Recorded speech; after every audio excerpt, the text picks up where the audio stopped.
It was an absolutely chaotic scene, and it deteriorated rather quickly. I was only about 10 feet away when a tear gas canister landed in the crowd just up the street here on Laurel. They say rain is a dirty word, so right now the show will still go on as long as Mother Nature doesn't change her mind. You can see they just started setting up some of the fireworks that will go off here on the Lee Bridge. Inhalers like this one apparently are pretty popular here in Richmond.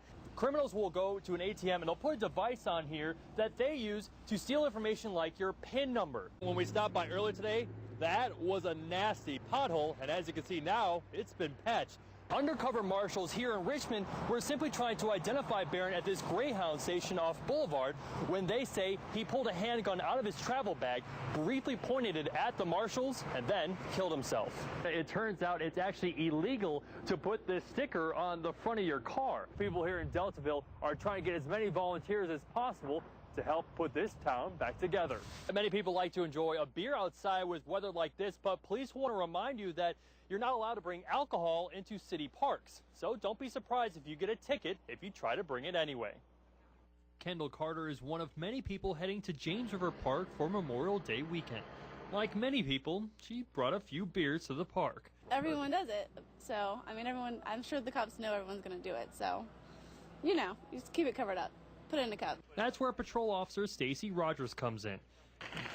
He has patrolled city parks on his bike for almost 2 years and is part of some increased patrols during the holiday weekend. There's no place in the park that you're not likely to encounter me. And that's sort of been the perception before that, hey, police can't get here, it's difficult to get to those spots. And I agree, it's difficult to get to those spots, but that's why they've got me. Rogers says he wrote over 250 tickets last year for people bringing alcohol into city parks. The most common excuse police hear when they bust people for having alcohol in the park is that they didn't know it wasn't allowed, but there are signs like this one posted at every entrance. You've got to be responsible and respectful of everybody that uses the park. It's everybody's park. They should have the ability to use it and not have to worry about what they see here. You're not allowed to bring glass either, so if you get caught bringing alcohol in a glass container, you're looking at a stiff fine, more than $400 after court fees. Still, parkgoers like Kendall say that won't stop people from bringing beer to the park. People might, you know, try to hide it a little bit more, but I definitely don't think people are going to not bring alcohol to the river. I can't see that happening. Police also want to remind you to put any valuables in your car in your trunk. Thieves like to come to park parking lots and look for things to steal while you're enjoying yourself at the park. We're live at Dogwood Dell. Ben Garbrick, NBC 12 News. This boat slammed into the bulkhead going about 50 miles an hour. Both the people that were on board died on scene shortly after emergency responders arrived on scene. You can see now investigators are trying to figure out why this boat was going so fast through this narrow channel. The ravaged remains of this 25-foot boat still sits in the Windmill Point Inlet as investigators try to reconstruct how 2 people were killed in this high-speed crash. Dave Waddell was one of the first people on scene last night and knows these waters well after 12 years of boating. He says people on shore saw the boat headed into the harbor, coming in way too fast. I couldn't imagine how it would happen or why someone would come in that fast. Really, I just couldn't imagine that. Having been here that long, it's just not something you do. Nobody will know why. Or why they would do that. Nobody was chasing them or anything. Who knows? The boat was involved in another crash before it slammed into this wall. Investigators say they received a call from a man on the boat while it was still out in the water, saying he had an injured woman on his boat after he crashed into something in the middle of the Rappahannock River. Soon the boat was barreling back to Windmill Point. It was a sad sight down there and everything, but they were running, so everybody thinks and says, wide open when they came in, and that boat would probably run 40 miles an hour at least. So you hit something that doesn't move at that speed. It's a tough situation. All day boaters passed by the wreckage, some taking pictures as they floated by. Rich De Niro says the wreckage is a sobering dose of reality. It's very morbid, passing it and seeing everything there this morning. It just shows that, the dangers that really can happen on the water. It could be several hours before the wreckage is removed. Police say they'll have to bring in a crane to take the boat out of the water. In Lancaster County, Ben Garbrick, NBC 12. Last night, fans were less than happy about the tear gas and rubber bullets used to control the crowds. A day later, cooler heads have prevailed. It looked like a scene out of a movie. Fans starting fires in the street, police helicopters circling up above, and riot police marching through VCU's campus trying to control thousands of fans venting their frustration about the Rams' loss in the Final Four. Dre Johnson was one of the students out in the street last night. He says one of his windows was broken in his apartment, but the damage could have been worse if police hadn't taken control. If they didn't do that, it's gonna be more hectic, more crazy. People are gonna get hurt, you know? Mariah Papp sees it a little differently. She admits fans were out of line, but her issue is the tear gas. Police fired several tear gas canisters into the crowds. I don't think as much as they did it was really necessary because people were starting to settle down. It was like they just kept pushing him back and pushing him back right into the all the way down here and just kept throwing tear gas no matter what. So was the extra manpower needed? We stopped back on campus today and there were few signs anything happened last night. This broken window at this AT&T store off Broad Street is one of the few wounds left over. I can understand where they're coming from. Like, some people were out of control. You know, I wasn't one of them, but I mean, I heard of people throwing bricks at the police, and that's really just bad. I mean, those people need to get arrested if they're going to be doing that. Others see the tear gas more as a badge of honor. It was fun though. Like, I've never been hit with tear gas, and honestly, it was fun. Like, I could go with, for round 2 again. I'll take tear gas for VCU any day. Richmond police worked with both state police and VCU police last night to help maintain order downtown. Ben Garbrick, NBC 12. It took firefighters over an hour to control this blaze, and this fire damaged both neighboring houses. One of the neighbors was homeless just over a year ago, and this fire could make him homeless all over again.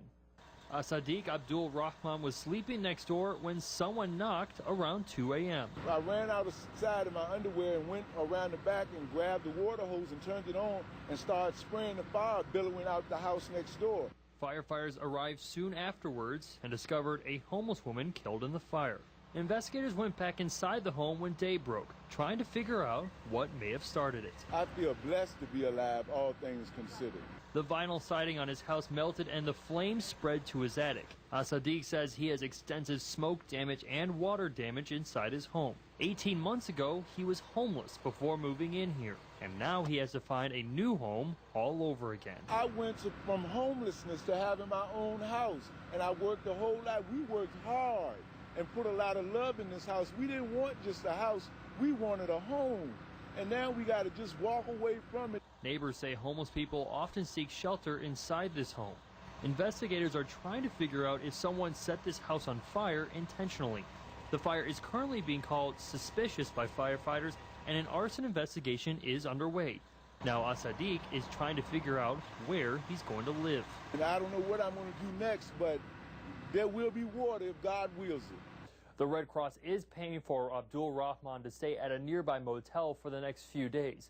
If you have any information about this fire, you're asked to call Crime Stoppers at 780-1000, or you can text in a tip at 274-637 and put the word I-TIP before your message. Ben Garbrick, NBC 12 News. Many people are looking to save money on gas with soaring gas prices. But fire and EMS officials in Hanover County say one of their own tried to fill his own tank with taxpayer dollars. And now Ashland Rescue Squad member David Hinkle is charged with petty larceny. Willie Jones with Hanover Fire and EMS says Hinkle used his county gas card for personal purchases for nearly a month. Everybody's in shock. I mean, 5.5 years and been at this volunteer rescue squad station all those years. It's just, you never know the reason why. And I'm sorry he did it. I just don't know the reasoning, but again, I'm glad we caught him. No one answered the door when we went to Hinkle's home earlier today. County employees use gas cards that require drivers to enter ID numbers and mileage during each fill-up, giving the fire marshal several red flags that Hinkle might be misusing his card. One of the red flags was Hinkle was using premium gas at the pump with his county gas card when fire and EMS only use regular or diesel at the pump. You're putting 100 gallons of gas and you didn't use but 100 miles. Definitely that was a flag. So the only good part of it is that the logistics checks and balances actually caught this before it became a major issue. Desperate times caused some people to go to desperate measures. Some Hanover County residents like Matt Dunn say they're not surprised to hear someone is stealing gas with the current high prices. It's good that he's caught because it's our tax dollars that are paying for it. If we got to pay for it, then I think that they should have to pay for it. Santa Claus drops presents off on Christmas, but Cassandra Pico was taking them. Now she will spend the next 90 days in jail after pleading guilty to over half a dozen charges stemming from her Christmas time run. Andy Schwab received a late Christmas present today when the woman that tried to take his children's presents pled guilty and headed to jail. The Christmas Grinch caper is over and justice is served. I'm happy about that. Cassandra Pico will spend the next 3 months in jail after pleading guilty to 6 counts of petty larceny and 1 count of attempted larceny.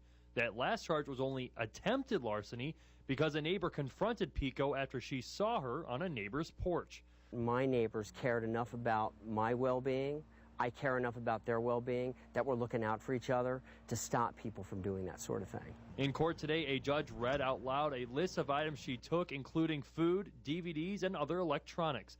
She tearfully said goodbye to her mother as she was led away in handcuffs.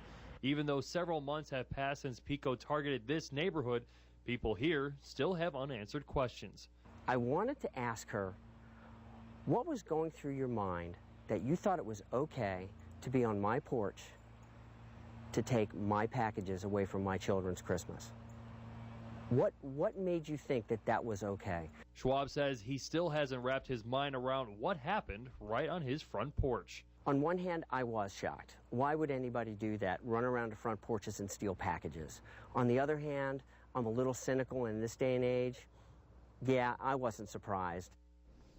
Pico's attorney asked the judge if she could go home from jail on weekends to take care of her kids. The judge wouldn't go for it because of how many packages she took and the fact she took them just before Christmas.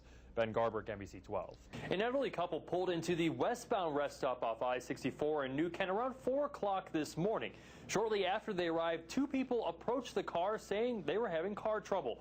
When the older man offered to help, that's when police say he was assaulted at gunpoint and almost carjacked. Today, the New Kent rest stop was full of cars and people taking a break from the road. But last night, 2 people tried to steal the car of a Good Samaritan. State police say a man pulled a gun on an elderly man traveling through the rest stop early this morning and tried to take his car. The older man fought back and was able to escape with only minor injuries.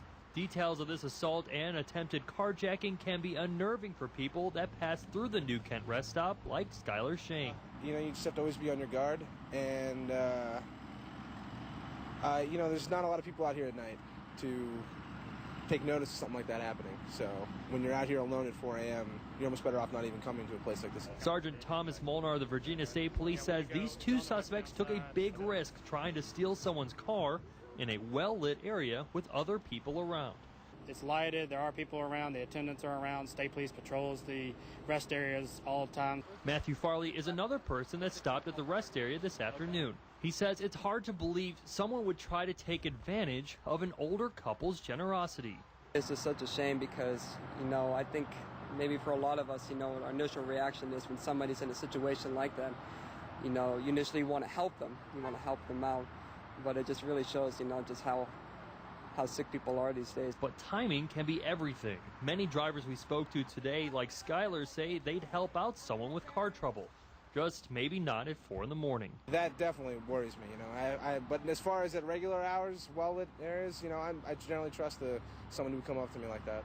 State police are warning drivers to use their instincts and always be aware of your surroundings. If you find yourself in a similar situation and feel uncomfortable, you can always call state police on your cell phone by dialing *77.